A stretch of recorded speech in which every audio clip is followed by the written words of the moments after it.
I wanted to take a chance right quick and talk about a topic that doesn't really get a lot of love, at least on this show. I don't want to cast aspersions on other shows, but it's difficult to talk about offensive line and what offensive line play can mean for your football team, especially as we're talking about getting into the college football playoff and elite college football teams.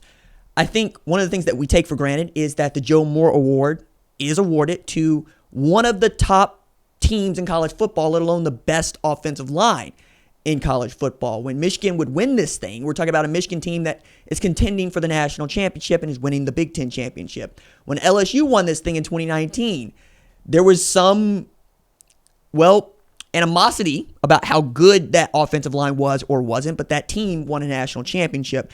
And down the line, man, to win that award and to have players on that team that are capable of winning that award has really changed how we will evaluate a football team. And I think it's because we don't look at offensive linemen individually as much as we look at them as a unit, because offensive linemen also look at themselves mostly as a unit, but even they will be like, that guy is a little bit different than the rest of us. Like Quentin Nelson is a great example of this, a guard in the National Football League who came out of Notre Dame, who just destroys people and is one of the most athletic human beings to walk the face of the earth. You can also see this in what doesn't happen, right? Thinking about Orlando Pace, who got Heisman votes as a left tackle at Ohio State because he was so good. And every now and again, we get a guy who is on that plane of excellence. And we're kind of blessed in college football where we can point to one or two guys in every single season who are absolutely one tier above everybody else they play. Going into the season, we knew about a few of them, right? We knew about Will Campbell at LSU. We also knew about Kelvin Banks, Texas. And we knew a little bit about Seth McLaughlin at Ohio State.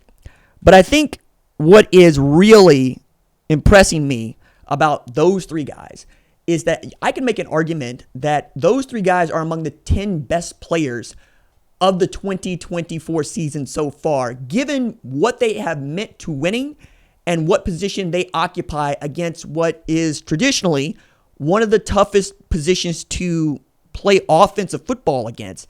Pass rusher, right? So I'm thinking Will Campbell can't get much better than a first-round grade going into 2024. And yet he's basically been all-world for the entirety of this year, and he has allowed absolutely zero sacks last year, absolutely one sack this year. Actually, no, that's not even a sack. It's a pressure. It's ridiculous what this dude has been able to do. Like, that offensive line in week 7 didn't let anybody get home. I'm looking at these stats again, and they're just kind of disgusting.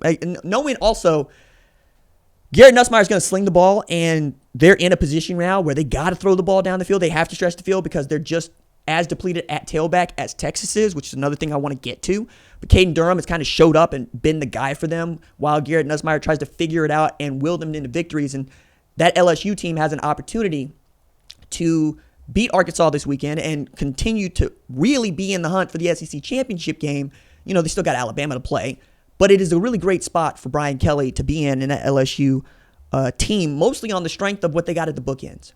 Right, they probably have two top 100 players at the tackle positions this year.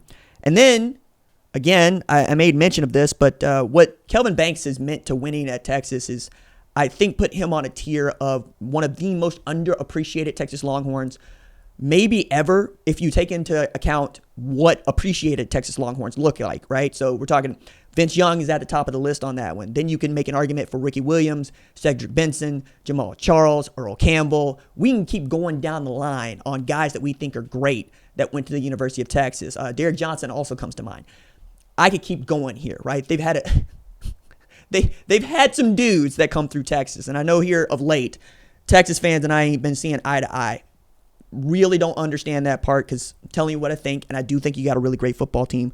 One of the things that I think is outstanding about your football team today is that guy. That guy who showed up as a true freshman and was ready to go. The way that we talk about Jeremiah Smith today is the way that we probably should have been talking about Kelvin Banks Jr. the whole damn time. And again, he plays offensive line. It's really difficult to point to a left tackle and say that's the best player in football. We just don't do it that way. But he has had 35 pass blocking attempts that the Sooners tried on him, and nobody got home. Nobody's gotten home against Kelvin Banks. That's the other thing. He doesn't allow sacks. He's had 202 pass blocking snaps at left tackle 6 games this year. He's allowed 1 pressure. One pressure. Not a sack, a pressure. And that Oklahoma defensive line is good, despite the rest of the Oklahoma football team being mostly mid, if not bad. It's good. So him going good on good against them also continues to speak volumes. You think about that Michigan defensive line. It's also really good, especially in the interior, where you can also stunt and get guys free and pick them up. They're going to get challenged by, I think, the best front that they might see all year in the Georgia Bulldogs. I'm really looking forward to Kelvin Banks versus Mykel Williams whenever we can get that. But you could do a whole hell of a lot worse than what Kelvin Banks Jr. has been doing at Texas. It's really remarkable, and I'm going to try to do a better job of saying that when it happens, because I, like others, can get caught up in quarterbacks, wide receivers, tailbacks, even linebackers and safeties, right? To say nothing of what the defensive interior of some guys are looking like. Deion Walker's just still a monster.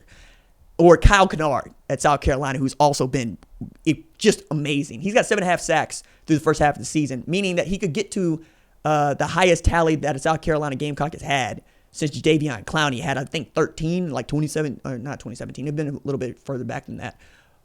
But the point there, I think, is the same. Kyle Kennard with Dylan Stewart, 2 of the best edge rushing combos in all of college football.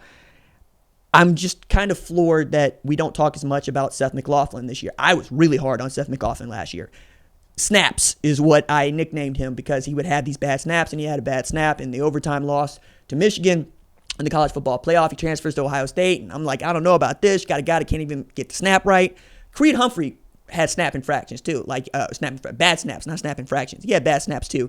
He turns out to be all-world snapping the ball to Patrick Mahomes. Sometimes a change of scenery, a change of cadence, a change of quarterback can do wonders for you. But that Ohio State offensive line has low-key been really good. Now, they lost some pieces against Oregon that led to, I think, that loss. Oregon also outplayed them. Let's not bury that.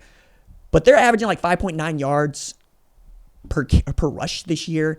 And Travion Henderson is still the same guy he was last year. Quinshon Judkins is that guy. But I don't think it's that Travion Henderson got so much better. I think it's more like, that offensive line has looked really, really good going left to right and getting off of people and getting up to the next level and making it happen.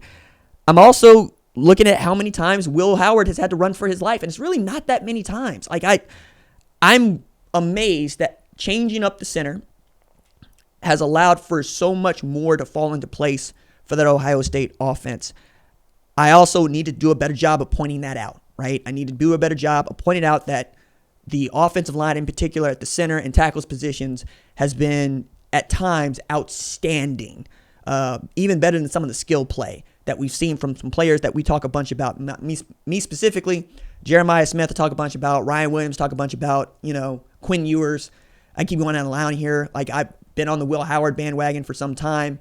I know that has gotten a lot lighter since then. I still think that guy's a great football player, and I still think he's capable of leading Ohio State to a national championship. They just don't look as good as they did following a loss. And then you take into account what the sport has wrought for many of us.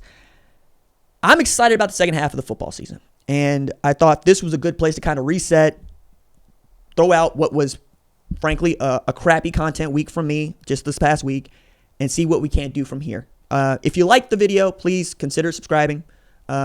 Pushing toward 115,000 subscribers, and you can always find me here every day.